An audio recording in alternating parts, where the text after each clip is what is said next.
Salam, salam sejahtera buat kita semua. Kembali lagi dengan channel Khotbah Kristen Aid. Dan pada kesempatan ini kita akan belajar firman Tuhan dengan landasan khotbah kita pagi ini, yaitu dari Yohanes pasal 6 ayat 25 dan ayat yang ke-26. Dan saya akan bacakan bagi kita. Ayat yang ke-25, ketika orang banyak menemukan Yesus di seberang laut itu, mereka berkata kepadanya, "Rabi, bila mana engkau tiba di sini?" Ayat yang ke-26, Yesus menjawab mereka, "Aku berkata kepadamu, sesungguhnya kamu mencari aku bukan karena kamu telah melihat tanda-tanda, melainkan karena kamu telah makan roti itu dan kamu kenyang." Demikian firman Tuhan yang menyapa kita pada saat ini. Bapak, Ibu, dan saudara-saudara sekalian yang saya kasihi, makanan adalah kebutuhan yang sangat mendasar bagi kita. Tanpa makanan, tidak ada manusia atau makhluk hidup yang bisa bertahan hidup. Setiap orang membutuhkan makanan untuk bertahan hidup, bahkan bertumbuh menjadi pribadi yang menarik, gagah perkasa, maupun cantik jelita. Dengan makanan yang bergizi menyebabkan orang yang tadinya jelek bisa menjadi orang yang menarik. Sebaliknya, dengan makanan juga akan membuat orang yang tadinya menarik menjadi kembali jelek. Begitu pentingnya makanan bagi setiap orang, sehingga semua tentu beramai-ramai mencari makanan dengan cara bekerja dengan sekuat tenaga, tanpa kenal lelah dan tanpa kenal waktu, untuk mendapatkan sesuap nasi. Kebutuhan makanan juga bisa membuat orang untuk melakukan hal-hal apa saja untuk mendapatkannya, baik dengan cara yang halal maupun dengan cara yang haram, atau bahkan berbuat jahat sekalipun untuk mendapatkan apa yang dibutuhkannya. Dalam bacaan ini kita bisa melihat motivasi orang banyak mengikuti Yesus.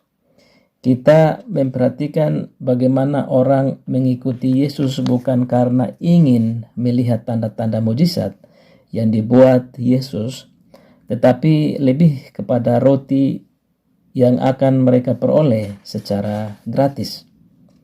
Pada kesempatan pertemuan dengan Yesus, ada sejumlah pertanyaan yang diajukan kepada Yesus, sekedar untuk mencoba mengetahui pemahaman Yesus. Pertanyaan, "Bila mana engkau tiba di sini? Apakah yang harus kami perbuat supaya kami mengerjakan pekerjaan-pekerjaan yang dikehendaki Allah? Tanda apa yang harus engkau buat supaya kami dapat melihatnya dan percaya, serta pekerjaan apakah yang akan engkau lakukan?" Bahkan orang banyak ingin agar mereka mendapatkan mana gratis, seperti yang diperoleh nenek moyang mereka di padang gurun. Inilah sejumlah pertanyaan kepada Yesus. Ketika Yesus tidak menjawabnya dengan benar, maka akan menjadi alasan untuk menjatuhkan pribadi Yesus. Apa yang diinginkan mereka sudah diketahui oleh Yesus. Dan kemudian Yesus menjawab mereka dengan sangat baik. "Kamu mencari aku bukan karena kamu melihat tanda-tanda, tetapi karena kamu telah makan roti itu dan kenyang." Jadi kehadiran mereka bukan karena ingin melihat tanda ajaib, tetapi agar mereka dapat makan roti sampai kenyang. Sesungguhnya Tuhan Yesus telah menuding kedangkalan hidup orang banyak yang tentu orientasinya hanya pada perut mereka. Memang manusia membutuhkan roti atau makanan untuk hidup di dunia ini.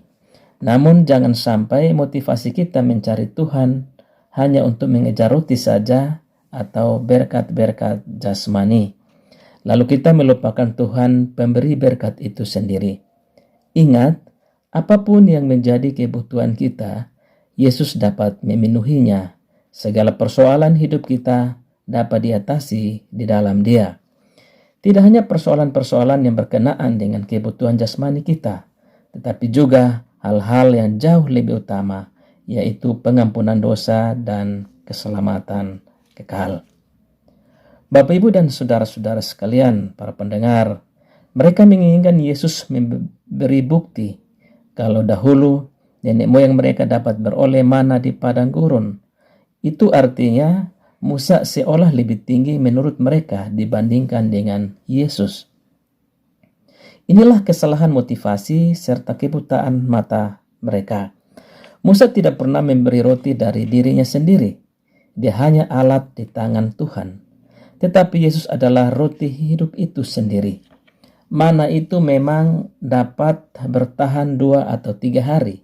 Tetapi Yesus roti hidup kekal selama-lamanya. Tuhan Yesus juga menegaskan bahwa tujuannya datang ke dunia ini bukan untuk memberikan makanan yang hanya dapat mengenyangkan tubuh jasmani yang bersifat sementara, melainkan makanan yang memelihara kehidupan rohani dan memberi hidup yang kekal.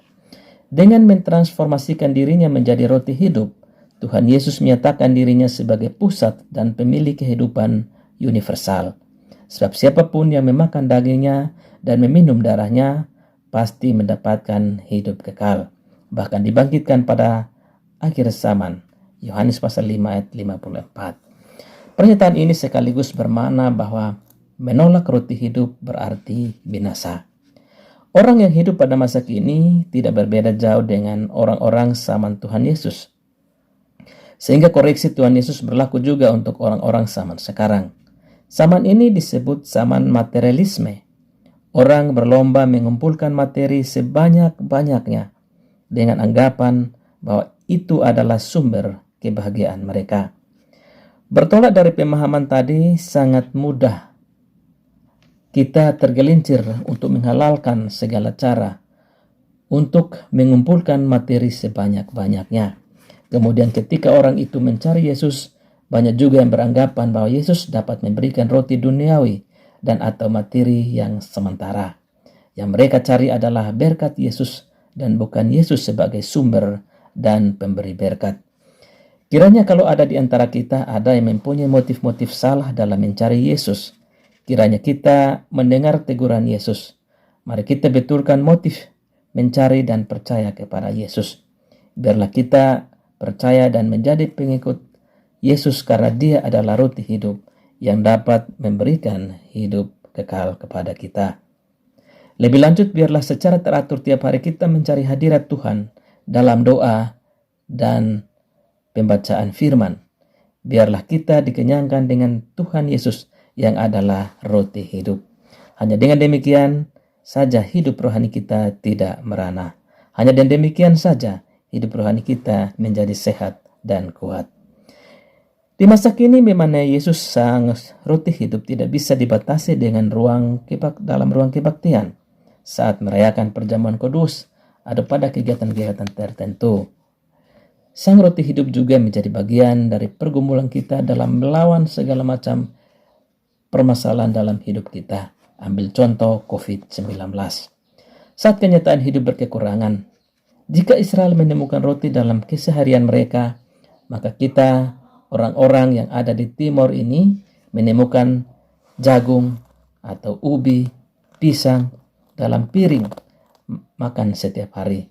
Maka perjuangan kita melawan COVID harus juga adalah siara iman, menemukan Yesus dalam kehidupan setiap hari. Karena suatu peristiwa ada untuk kita menemukan Allah yang kita imani. Allah yang menjumpai kita dalam kelemahan dan kekurangan dalam berbagai macam hal dalam kehidupan kita, agar kita senantiasa bergantung kepadanya untuk diberi hikmat mengelola kehidupan ini untuk menjadi alat perpanjangan tangan dari roti hidup. Demikian firman Tuhan yang menyapa kita pada saat ini. Berbahagialah setiap kita yang mendengar firman Tuhan dan mau melaksanakannya di dalam kehidupan sepanjang Tuhan masih memberikan kepada kita waktu untuk hidup. Amin.